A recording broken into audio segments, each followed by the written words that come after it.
Hey everybody, welcome back to another episode of People Talking from a Social Distance. I have a great guest today, someone who I got a chance to work with through SEA and who very quickly showed me that I always wanted to sit next to him because he would quietly eviscerate everything everyone would say in the nicest ways possible. Probably one of the funniest people in the building that maybe not everyone is aware of, but someone I'm super stoked to get to talk to. Today we have Doug Kelly. How you doing? Hi. All right, that's exactly the response I expected from that introduction. Obviously, we got a chance to work together on the greatest committee ever formed, right? The SEA T-shirt committee. And so I still think fondly of the wonderful work we did together to get people T-shirts. I kind of like just tell me what to do and I'll do it. So like I sometimes people like to dish out the instructions. I like to take them. Tell me what to do and I'll do it.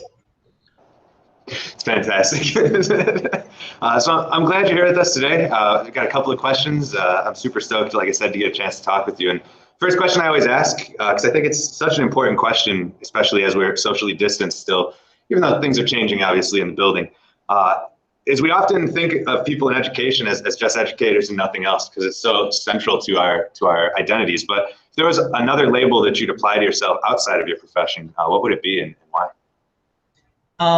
Well, I don't know. I think people carefree, maybe. And I don't want to say carefree that I don't care about anything, but carefree and is like I have because I guess maybe it's because of my experience, meaning I'm old, that I have developed. This is my saying. I say a lot. And I know it started last year and people got sick of me saying it, but I keep saying it. I have developed the ability, so I have developed the ability to try not to worry about things I don't have control over. It is something this was not true whatsoever when I first was hired, because I was a bumbling, shy idiot when I first was hired. But now you're stoic and composed, and you got everything going on, right? I think. Well, not really, but kind of try to.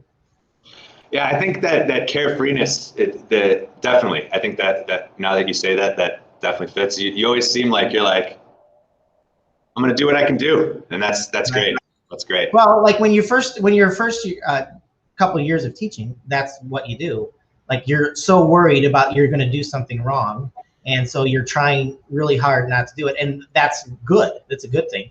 And but then once you're here a while, that starts to go away. I mean, it's not that I still try to do a good job, but and I kind of have felt like I can, I know I'm doing a decent job, and if I didn't do a decent job, then I would be worried. But I'm doing what I can. Try to. Right on, for sure. I think that segues nicely, as always, into the second question I like to ask, which is, I got into teaching English because it gave me a place to, teach Hamlet, engage with text, writing, all the stuff that I really enjoy. Is there a way, or maybe a couple ways, in which doing what you do, it sort of helped to either shape or embolden, or maybe sort of open your mind to some different passions that you have? Well, being in special ed, definitely, because we kind of get put into a position where we have to know the subject that we get put in. Like not always do we have the choice of where we're going to teach or what subject we're going to teach. Of course, they try to put you in a place where you're comfortable, and that's not they're not just throwing you under the bus. But like I know I started out teaching the ABLE program for the first 11 or 12 years I worked here, and then I felt like I needed to change. I loved doing that. I thought it was a great experience, but I just felt like I needed to change, and so they put me they threw me under the bus in science. So I started teaching physical science with Mrs. Olson, who was awesome, and she really helped me. Like seriously, like I one of the reasons why I feel like I am the way I am is because I worked with her for so long, and you know, I got to see other kids in the building and you know, things like that. So it was wonderful. It was good. And like I know, like now I'm doing government, and so now I have like, so you kind of have to just adapt to the environment that you're in as a special ed teacher. Not to pit any of the departments against each other. Do you have a preferred, like, is there a subject that you like to work with more so than others? Well, I actually have a history degree, so I do like history. Like, so I know I'm also doing a instructional class, and I did government first semester, and this semester I'm doing consumer economics, which when I say I'm teaching consumer economics, people that know me better might start laughing, but I gotta fake it, you know. Yeah. You're like, this is how you have a budget. I don't know anything about it, but this is how you have a budget. Right.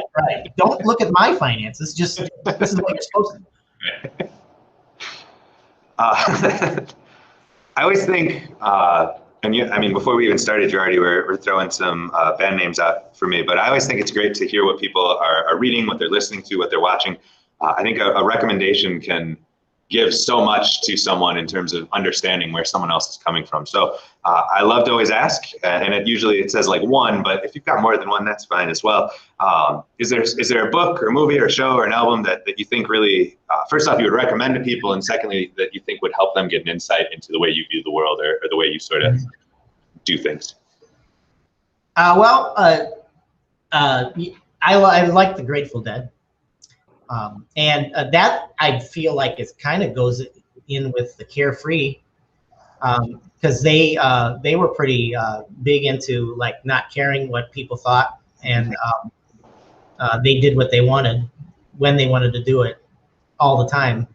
I don't know if you've ever seen that. It's a Grateful Dead documentary. It's on Amazon Prime. Now I can't think of the name of it, but it is awesome. Again, like I've never seen the Grateful Dead, and so like that kind of, because of my age and because of I'm kind of a recent Deadhead, like not probably in the last 5 years, so I haven't really even seen the Grateful Dead in concert, which makes me sad. But anyway. I do like them, and one of my friends' neighbors kind of got me more into them. I have like tons and tons of albums, and it's really awesome. It's cool. You like was your neighbor like a taper? You got like live sets? No. Because the people I grew up with, they were all about the live sets. Yeah, we do listen to. I mean, I like.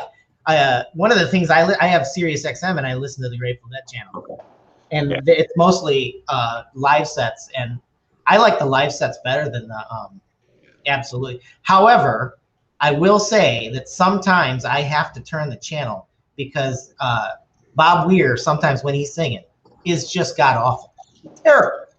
So, and it's just like, stop singing, just more Jerry guitar. Come on. So my first like job, my last year of high school and then first 2 years of college, I did it was 10,000 Lakes Festival, and I did that for 5 years, and 4 of the 5 years the headliners were either Rat Dog and Bob Weir or Phil Lesh and Friends. So every other year I was like, just shut up, Bob, just shut up. I know he's not that great of a singer. No, for sure. Yeah, I think I can commiserate as well. Some of my favorite bands, like one of my very, very favorite bands, Mr. Bungle, broke up in like 2002. And so I was not old enough to have gone to see concerts when they were in person. And then they recently just reformed, but they're only playing in California, and it's like $800 to go see them. Much like the Dead did that last show in San Fran, where you're just like, come on, guys. You got fans everywhere. Be nicer to us. Well, more recent, probably even better than the Grateful Dead, is I love Wilco. That's probably my favorite band. If I had to pick a one favorite band, which I can't do, Wilco would probably be. It has to be up there. When I was in college, I went to Western in the early '90s, and I used to get Rolling Stone magazine, and on the back it has like up and coming bands, you know. Yep.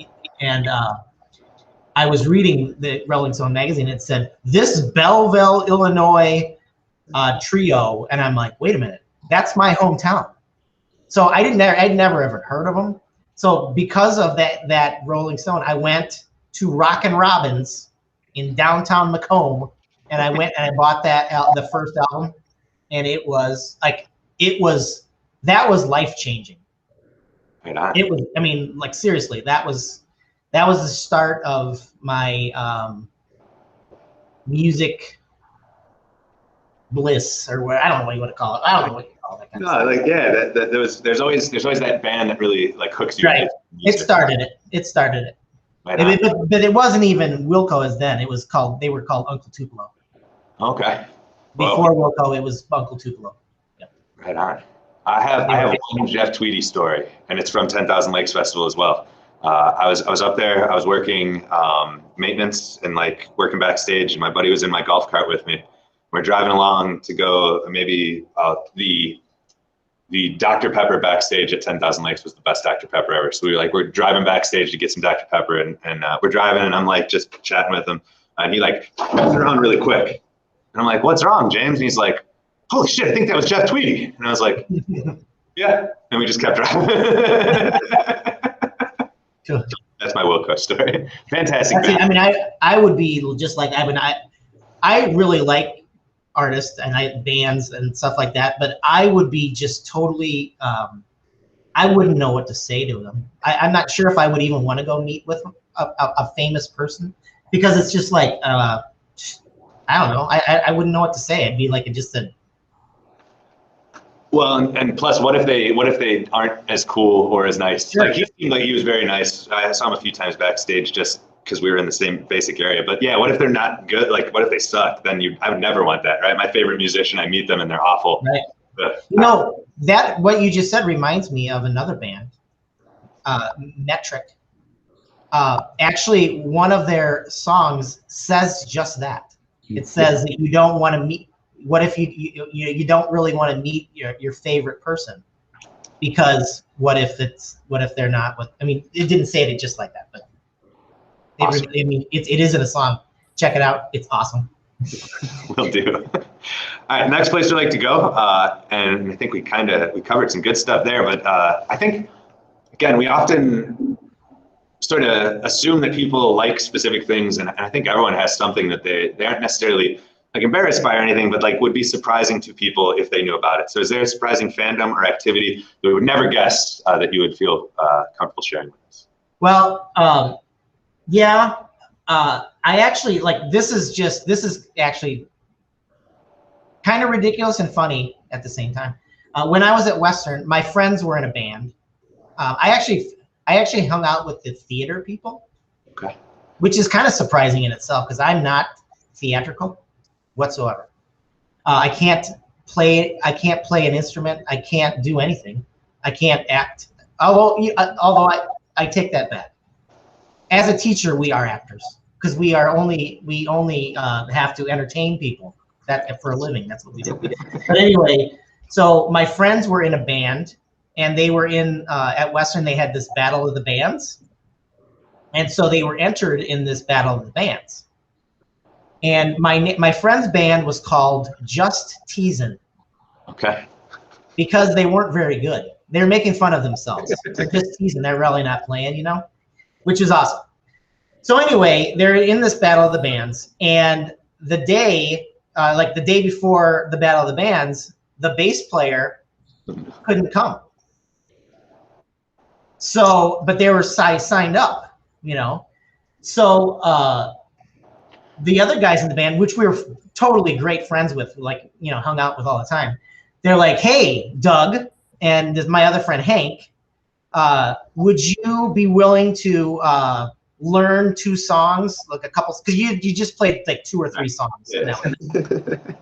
And like Doug, you're going to be our singer, and my friend was the bass player. He learned 2 bass songs in like a couple. We just practiced a couple times, and I'm like, I guess. I mean, like, you really? I mean, you might want me to, but so anyway, I sang in a battle of the bands at WIU, and so like I have the first song we played was "Fight for Your Right to Party," but we changed the words.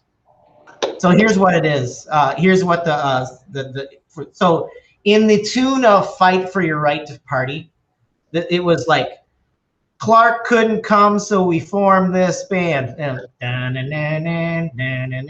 So we asked Doug and Hank to lend us a hand. We just started playing 2 hours ago. We're not just teasing, but you'd never know. And then we stopped that song. And then I sang "Rockin' in the Free World." Right on. And then the second song was Social Distortion song. It was Ball and Chain. Okay. Yeah. That was my claim to fame, and I was not good. Don't get me wrong. It was probably the people we're doing this on stage, and these people are probably like, oh my God, this is just awful. The only thing I remember about it was my friend was drumming. The drummer, was drumming on stage. We're like playing for the crowd, and my friend was the drummer. He dropped his drumstick, and while I was singing, I went and picked up the drumstick and gave it back to him. And that's all I remember. Other than that, it's fantastic stage presence. Yeah. As a person who played in a band quite a bit, those are awesome. It's good. I was also probably one of those people. Most of the time I was on stage, I had my back to the crowd, probably, because I was embarrassed. I always love to do back to the crowd, because it's like, I don't care what they think. I got to make sure I'm on stage with the drummer. Right? Make sure he's paying attention. I'm a huge Beastie Boys fan, so that was awesome. And I played with a lot of older people when I started playing. I started playing bass pretty young, so "Keep on Rocking the Free World" was like always. It was like, oh, you know that song? It's like, yes, I know that song. It's like 3 notes. So great choices. All right. We like to round out our conversations with a couple different questions, and there's some different options. I think you picked 2 great ones. I'm always excited when it comes to this first one, because we all eat, we all love food. So I usually ask about a favorite food to make or eat, or even a favorite restaurant or restaurant experience. Mm-hmm. Well, without a doubt, my favorite food of all time is Vietnamese food. My wife was Vietnamese, so like that's where I got that from. As far as a restaurant is concerned, I'd rather eat at with the family instead of a restaurant, because it's better. But we would go to Tank Noodle. In fact, I just went there last weekend, and I love pho. But there's also another dish. It's buns. I think it's called bun zao, something like that. And it's like a Vietnamese pancake. Ooh. And then it's got like greens and pork and shrimp and all these herbs, and then you wrap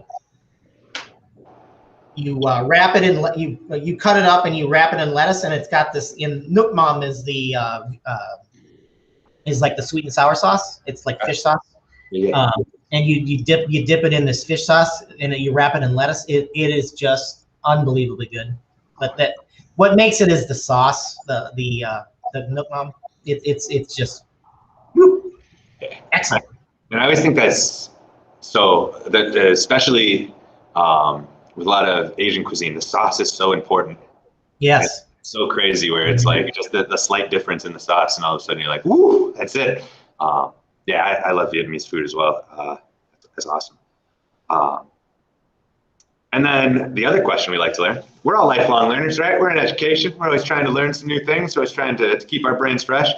So is there something that you recently learned and are excited about that you would like to share? This is not necessarily from here, so my mom is a lifelong learner. She was a teacher. She's retired now. She's 80s, in her 80s, 80. I think she turns 80 this year. Anyway, she was a kindergarten teacher. Ooh. So very amazing. But she's retired now, and she's been retired for quite some time. But I never really knew this about her until after she retired. But she's very liberal. And I'm from Oregon, Illinois. It's a very small town, very, very conservative part, and she's been going to protests, and she's been going to all these different and she's in these groups that she's tried to start and stuff, and it's all these former teachers, too, that she's with. Well, she got me into these books and things like that, and I just started reading it. She said, this book is life-changing. It's called Caste, and is it Barb Wilkinson or something like that? Maybe. I know her last name's Wilkinson. Okay. But anyway, it's about racism and things and social justice and things like that. And she said it's life-changing. She's like, so I started reading that, but I had also from another colleague was reading about how to be an anti-racist. Oh yeah. That was really good too. And so that really got me thinking about all these things that have been happening. Just in the last few years, and it's been happening forever, but obviously, but it's been more called out in recent years, and it's unbelievably, ridiculously what's going on, and it's just, and how things have always been. It's been really always ridiculous. So anyway, that kind of in the last couple years, that has kind of I've really been inspired by some of that stuff. Yeah. And I really do. I'm sometimes ashamed to be a white person. That's what those books tell you. That's exactly what they tell you. I also say, if you, I'm pretty easily swayed one way or the other. So if you want me to be on your side, be the last person to talk to me. Fair enough. Well, I think we covered a lot, and I think we sort of done some nice stuff. I can't thank you enough. Again, this has been a great chat. We don't get to talk as much as we did back in the SCA T-shirt days, but I'm just. You need an extra large or a medium? Yeah, I got one. we got any extras, we can hand this out. I'm super excited to have had you on here. I hope you enjoyed our conversation, because I surely did. I just want to thank you again. Thank you. Take care.